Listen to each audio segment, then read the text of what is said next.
So here we go. We're starting. We're here at VaynerMedia. Who am I with? What do you do? Why are we here? So what was it, like Monday, Tuesday? I got a text from you while I was at the gym, and you were like, yo, we got to do this interview because we had one planned in Boston before, got canceled. I'm like, hey man, I'm going to be in New York like this week, and now we're here. I'm Mark Metry. I host a podcast, I run a business, I'm a son, I am a brother, I'm going to be an uncle. I'm just living my life. Nice, man. What's the name of your podcast? Humans 2.0. I like to get all the big shit out of the way right away because I don't want to talk about the business. I want to talk about you, right? Good. So let's talk about Humans 2.0 real quick. When did you start it, and how has it gone? Yeah, that's a good question, man. So I ended up starting my podcast. I got the idea for it in like the middle of 2017. Started sort of executing on it in like late summer, August. Started to understand the potential of the podcast towards the end of that year / beginning of January in 2018. And I just, the sole intention of it was not to brand myself, was not to like sell services, was not to, even like create my own personal brand or anything like that. But I just, from my own life, sort of began like this obsession of doing all the things that I do great. And it's like, what better way to learn or to expose yourself to that idea from having like a direct conversation with the who's who, right? Yeah. And so I sort of sought this out in my brain. I'm like, okay, I'm going to build this podcast platform sort of as an engine to get these people to talk to me so I can learn from them and maybe, expand our relationship, do X, Y, and Z down in the future. And the way that I did it, starting a podcast, that's what I knew how to do. Well, let me rewind. I interrupt a lot, so just get used to it. Good. When you say, I had this an idea for a podcast, like, what the hell does that even mean? Like, what? Like, you're just sitting around and you're like, podcast. But why did you choose that medium? And what do you mean, like, I'm going to start a podcast? Like, why? Yeah, I mean, I think you should know, like, a little bit about my history, man. So, oh, man. So, I want to say in 2009, 2010, 2011. How old are you again? I'm 21. So, I was born in 97. So I want to say when I was like 12, 13, 14, I actually started making YouTube videos. What? Yeah, online. Before YouTube was like YouTube, before it had hit like, people had tens of millions of subscribers and the way that we view it now. Yeah. So I just started doing this thing, just sort of like stumbled into it randomly. One of the other content creators that I was friends with, he was like, yo dude, we gotta start this podcast. And like we did for like an episode and then just completely stopped because like we had no idea. We didn't even know what a podcast was. But like I technically started my first podcast when I was like 13, 14, right? And so I've been on the internet. Like when I was 15, I ended up starting this 6-figure business just from like a video game online. And so when it came to like the online stuff, like no problem, technology, I'm good on all that. And so I was aware of it, right? And the reason why I chose a podcast is, these people get emailed so often. They get, message, they get hit up. They're like, hey, some random person, hey, can I have 15 minutes to pick your brain or whatever people ask, dude, that's right? The worst. Don't ever do that. Pick your brain is the worst. I'm sorry. That should No, 100%. I hate it too. And it's like the way that I found to differentiate myself is like, okay, I start this podcast thing, it's gonna start off small, but then eventually, once I can scale it to a level, it can actually provide value to some of these people that like wanna promote their book, their whatever. And so that was just kind of the mythology, like how do I set up like a win-win scenario that is going to enable me to grow my connections, which in turn is going to enable me to step into a lot of different fields that I want to step into the future, and are like already start off not from scratch because I'll know the people, the who's who in that area. So that was really like the reasoning behind it. So here's the thing, man. Like we are aligned in that 100%, but I'm 17 fucking years older.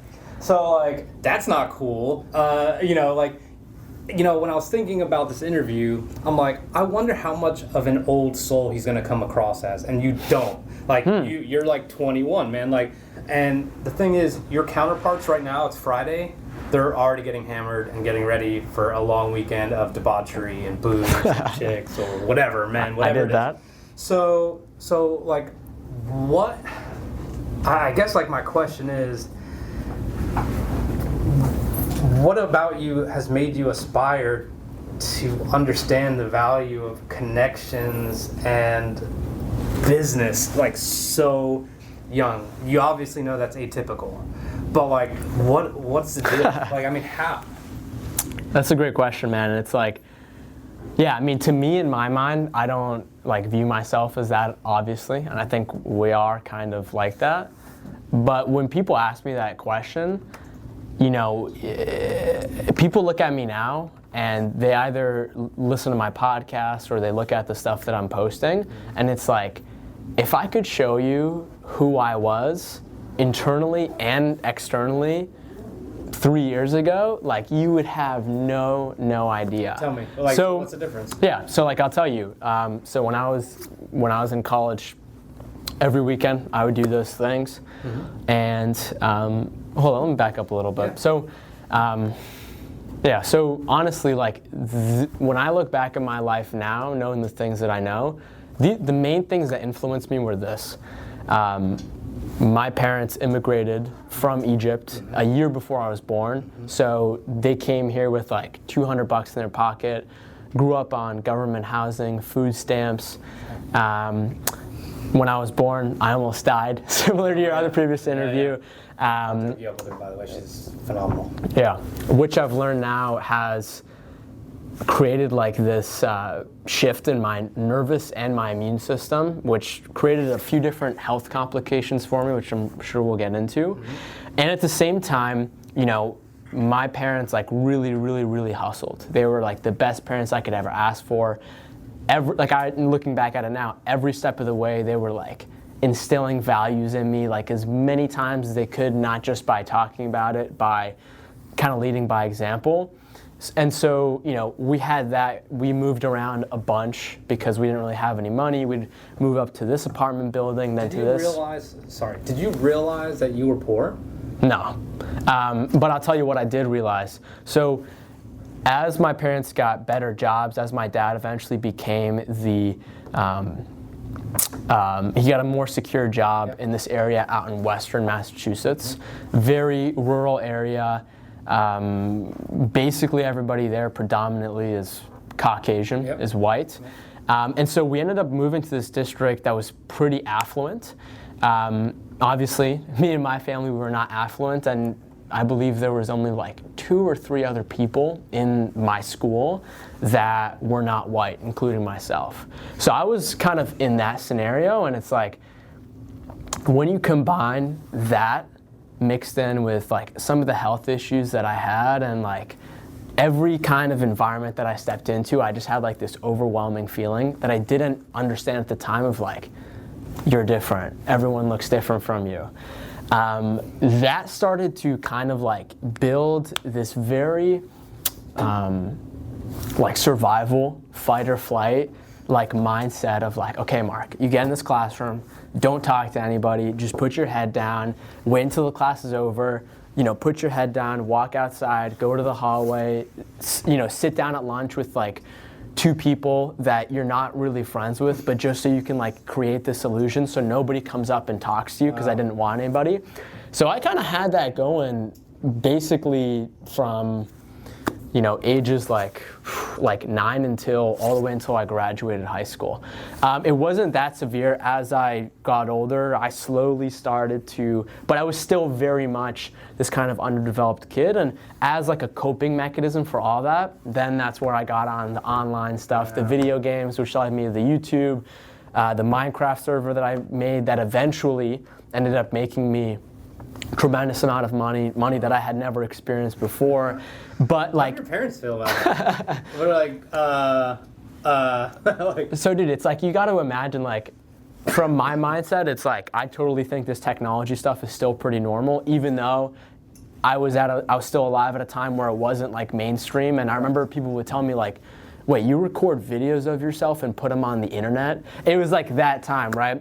So it's like from their perspective of not even having technology, for me to like buy a laptop from saving up my own money from like a single summer job that I did and just like pressing buttons and money coming out is like totally something that's like mind blowing. So like it definitely took them a while to like actually get it, but after that they were just like, and I still don't actually think they get what I'm doing today, but it's like they know what I'm doing is what I like, but it's like the best part that I got out of that is like in my mind I kind of had like this American dream operating system mentality, or like even like the immigrant mentality of like, okay, you start off here, you hustle, you work your way up, you eventually like get like a high salary job at a corporation, you buy this house, you buy a dog, you get a family, nice life, all your problems go away, you become happy. I hit that level of income when I was like 15, 16. That's crazy. But at the same time, I still thought of myself as a loser. Mm-hmm. So like when I look back at that now, that was like the splint, like the wood splint, that eventually began me having like some kind of cognitive dissonance and just like getting a little bit more curious about like, wait, what do I sort of want in life? And honestly, like for those first few years, probably caused me like more confusion, more anxiety than I originally have by having that money, for sure. That's really interesting because like, well, it took me, I mean, it was my last job where I was making a large amount of money, and I thought to myself, I think I'm making more than my parents did combined, like, ever. You know what I mean? Like, and my parents are immigrants as well, so we share a lot, and the only difference between you and I and everything you just said was, number one, I wasn't smart enough to do anything at 15 where I could make money. I worked since I was 13 years old, all kinds of jobs, but we were in a pretty affluent place. We were not, you know, we didn't have an amazing place.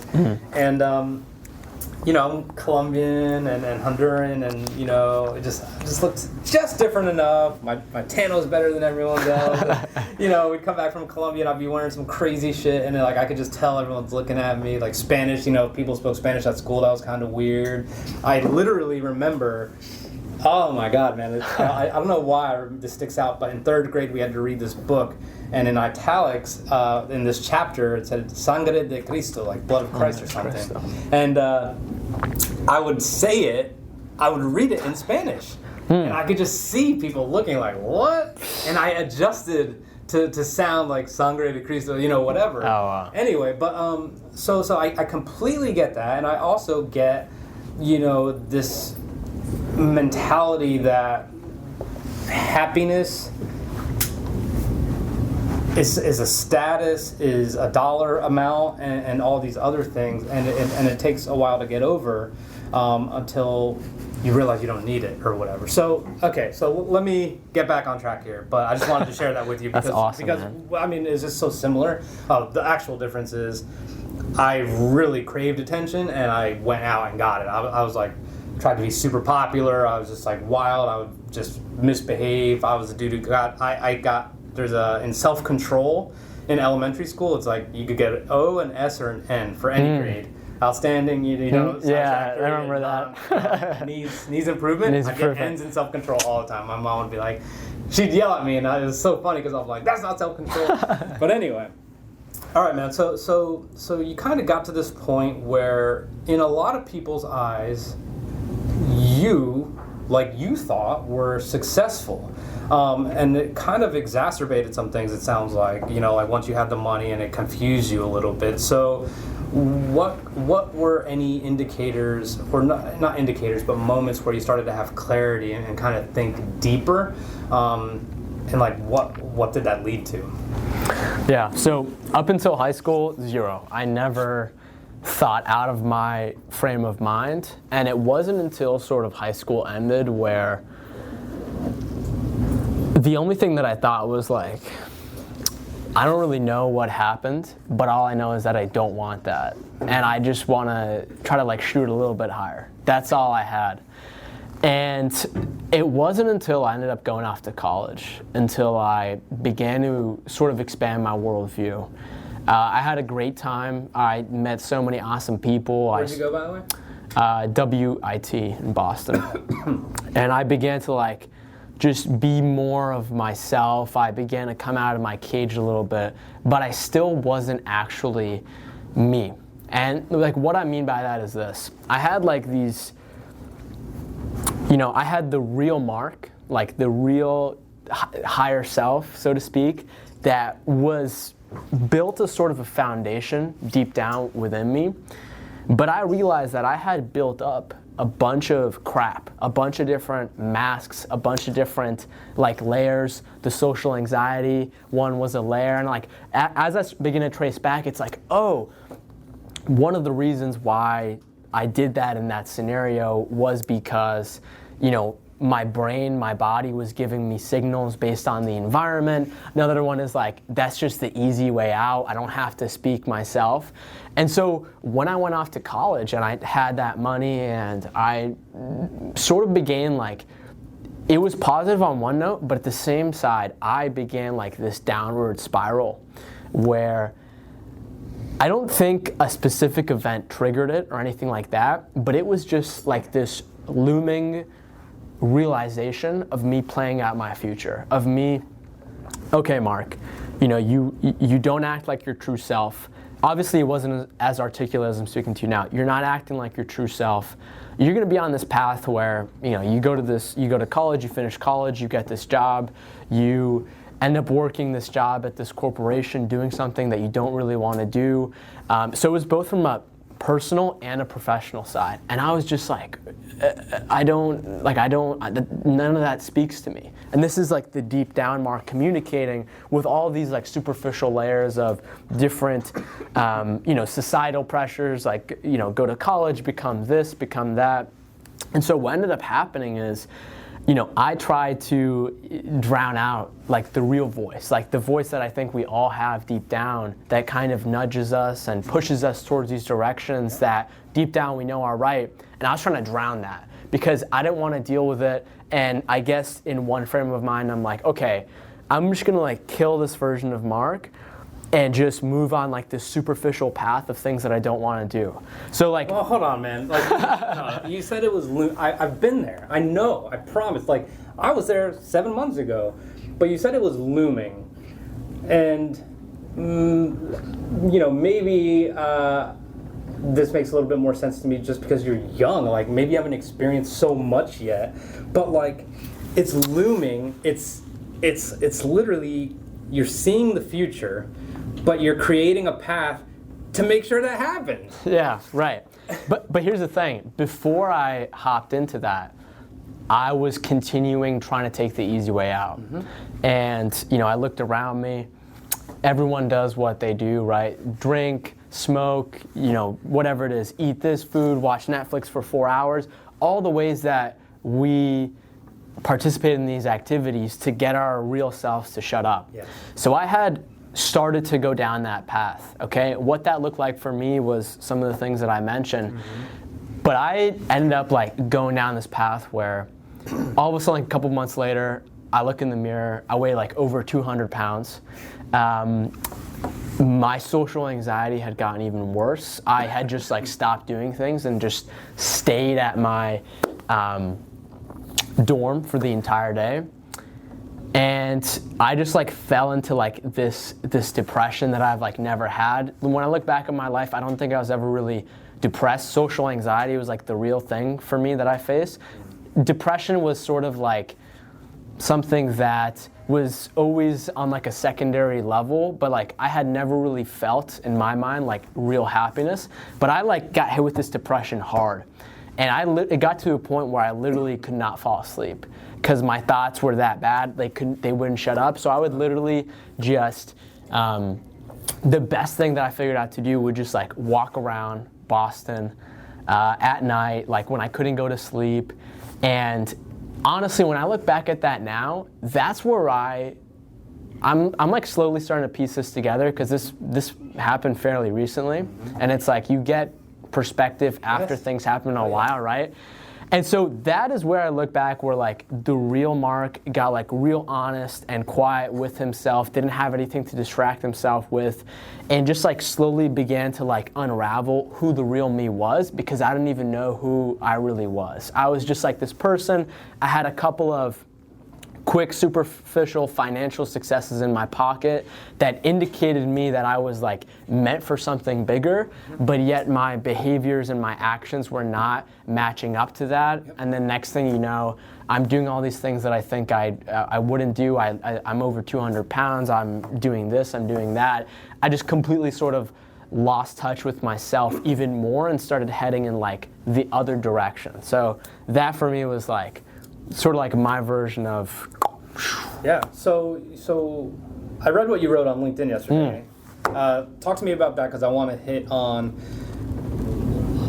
how you were finding yourself when you were outside of four walls and you were outside at night on Boston streets, but at the same time, there's also very dark moments. So like, talk to me. I mean, because they contrast completely, right? Yeah. Like, you found yourself, but you almost lost yourself. So yeah, absolutely. And so a few days ago, I ended up recording this video that, it was cued because I recently premiered like the 200th episode of my podcast, and I had one of my friends actually interview me for like this hour-and-a-half thing, and that's because everyone always asks me like, what's your story? I've dropped it in a bunch of things. I did an interview with Forbes, that's probably the best one, but I wanted to have one on my podcast. And it's like the reason why I'm sharing this story is not to, have people look at me like some kind of like, rags to riches, even though I'm not really there yet, or like some kind of a sob story. The main point of it was this. So on the interview, I was sharing my story of how when I was on those nights out in Boston, I kind of, one of the main motivating thoughts in my mind was like, how do we sort of end this? And I didn't have any of the sort of mental tools that I do now. And the main thought that I had in my mind is like, dude, just end it. And I would have never taken my own life. I wasn't getting thoughts of like, buy this thing, never. I don't think I would have had, there was a little corner of my mind that I saw was starting to get there. But on the street of Boston when I was walking many, many nights for many weeks, like I was like low key, like just fantasizing about like just some person walking up to me, mugging, like shooting me in the face, just ending my life, because I didn't know how to respond with what was going on. And that for me was the way that I was trying to solve it. And like the reason why I talked about that is when I told my friend that on my podcast, he was like, dude, Tim Ferriss, which I'm sure everyone knows, when he was in college, he also tried to do the same thing. And now he's got this podcast that's listened to by hundreds of millions of times people. And he's saying that story because it's a very, very common event that happens where somebody that... How did that make you feel?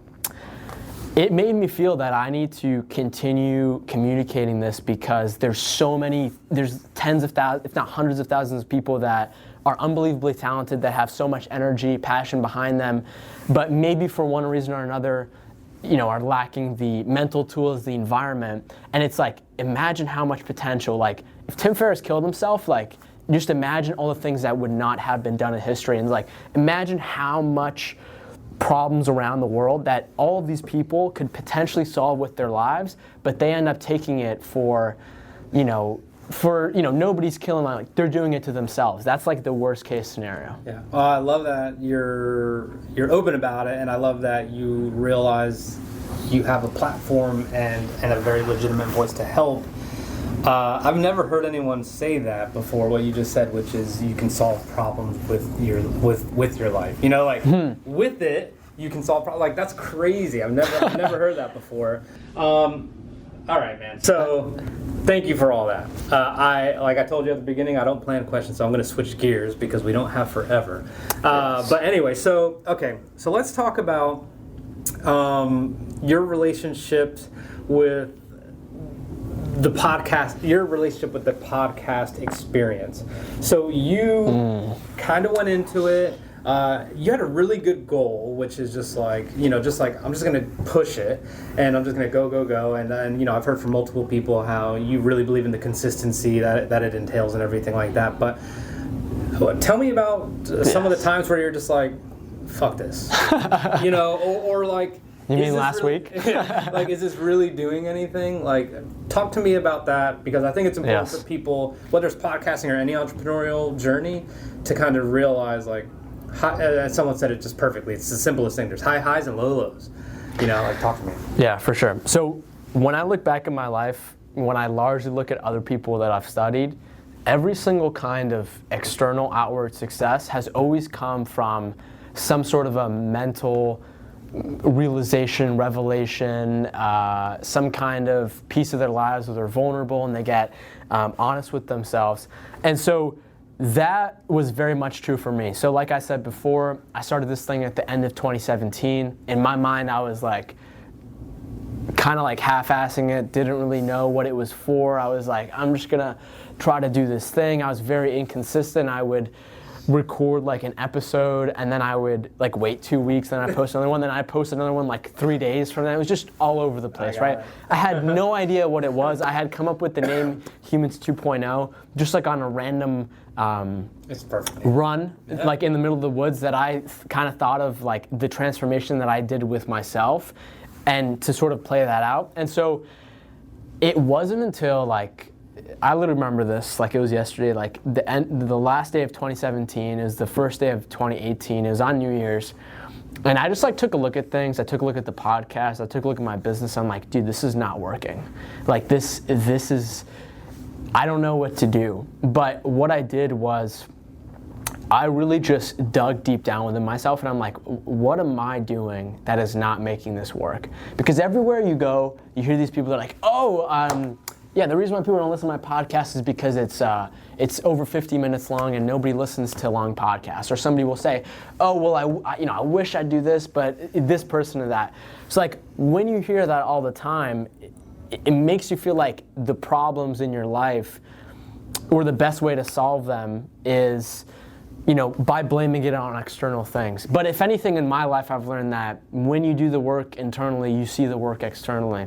And so I just got really honest with myself. I'm like, all right, Mark, you're not doing this. You're not being consistent here. You're not dedicating enough time here. And then at the same time, like, I don't want to feel like a douche for saying this, but like, I've started many businesses, many projects, many ventures that I look back in my life, just like all the time when I was a kid. All of the successful ones, before I started, I get like this spidey sense. I just get like this, call it maybe like an entrepreneurial tendency where I'm like, oh shit, like this thing here could like, I'm seeing the future play out, right? Yeah. And so I started to get the same thing with the podcast. There were a lot of people doing it, but it wasn't as much as today, where I was like, okay, I'm at like 11 episodes, 12 episodes. I'm starting to see like some kind of impact here. And so what I did was, all right, I'm just gonna put in all the marbles. And like literally from that next day, I just started to tackle it super hard. I started to use LinkedIn as a platform to invite guests on my show. Later on, I ended up having one of the dudes from Gary Vee's content team to come on my podcast. After we record, Kyle Mogid. Okay. He told me, he was like, because after we recorded the podcast, he sent me a text and he was like, dude, do you have like a piece of micro content or something for me to put up on my Facebook page to promote to my audience or to his audience? And I was like, no, I don't really do that. And so he told me, he was like, dude, you got to start like promoting this stuff. You got to start getting it out there. And like once I started doing that, it was like 1 week after another. And I'd say things really hit for me in August of last year. I got on like some of my biggest all-time guests. Yeah. Apple ranked my show in like the top 100, literally directly next to Tim Ferriss, NPR, Gary Vee, like just some crazy people. And like when that happened, 1,000 other doors started to open up for me, of course. And like that really gave me the sign. But honestly, every month was like a progression in my mindset and then my outward. Like in January, I started to post like 3 times a week. And then in like May, I was like, I'm gonna post 5 times a week. And then in June, July, right before my podcast popped, I made it daily. And every time it was just like this incremental way of me putting in the reps. Up to that point, whenever I had oh man, nobody's gonna watch this, nobody's gonna listen to this, those kinds of thoughts, I just powered through it anyway, kind of the same way that, if you feel like you don't want to go to the gym or you don't want to wake up, it's the same thing. Today, it doesn't really happen that often, but there are always thoughts that do arise. Not of, are people going to listen to this or not, but it's like I'm just putting out an episode after the other. Yeah. And I think that's just a part of human nature, of our minds having the potential to think of anything, for sure. So you said you had 11, 12 episodes, and then you decided to go all in. You're like, there might be something here. Talk to me about the difference between there might be something here and this is what I want to do. Because I could go, dude, I could go work at a deli, and I could be the best sandwich maker there. I could make the customers happy. I could be the regular. I'd be the guy who could memorize Crispy's order. I'd be like, oh yeah, tuna on wheat, got it, blah blah blah. I could. So here we are. I can do that. I could see the potential in doing that, but there's clearly a difference. And so what would you say to people? I can do this, so I'm just going to go for it, versus this is what I want to do. Because I think there's a huge line. Absolutely, man. And here's the thing. I think once you start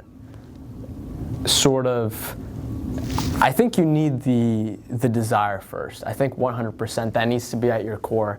But I don't think the desire is something maybe for necessarily something specific, right? So I don't think everyone has a desire to post a podcast episode 5 times a week, right? I think these are very sort of technical and logistical things that we maybe don't even see in our big goals, right? But at the same time, I had that deep down burning desire of oh, dude, I need to get to the 12-year-old version of Mark that's in some kind of a middle school right now, that's in some kind of scenario. And if I can jump in there, maybe I'll say something or two that later he'll look back on his life and it'll be a big shift in his mindset and then outwardly his life. Yeah. It's I had that going for sure. Nice. And then it's just a matter of looking at previous patterns of history. Mm-hmm. Like I said before, I had done this YouTube thing, I don't even talk about it, but the YouTube channel that I ran when I was 12, 13, that ended up getting 35,000 subscribers. Before any, it was, and here's the thing, I quit. I quit because whenever I told anybody in real life, they would just dude, you're a loser, how do you record videos of yourself on the internet, before it was mature. So I ended up quitting. The same thing with the podcast. So it's I understood, okay, this whole technology thing is popping off right now. Basically everyone in the world has a phone. How can I get in front of these people? I see this opportunity of a podcast from the personal and professional sides that we talked about before, but also just its ability to literally get in somebody's ear. I was about to pull up my AirPods. And it's when you start to look at that, it really just becomes a matter of how many reps do I need to put in. It's the same thing of, okay, I want to have a 6-pack. I want to have a ripped body. You should probably associate that with going to the gym every single day. But it's if you don't do the reps, it just will never show up. And it's honestly, in my opinion, it's not even about focusing on the reps. I think a lot of people, people talk about focusing on the process, the day-to-day tasks, that's what we will be doing. Mm-hmm. I think you do need to focus on that a little bit, but I also think a major piece of it is the underlying piece of delaying gratification, having that desire built in you, because you could work on this and 10 years down the road, you'll be the person that is able to impact little 12-year-olds that were of me. So it's once you marry those two and you have something bigger than yourself, the reps that you put in every day, what you have to do, just becomes it becomes air, it becomes oxygen.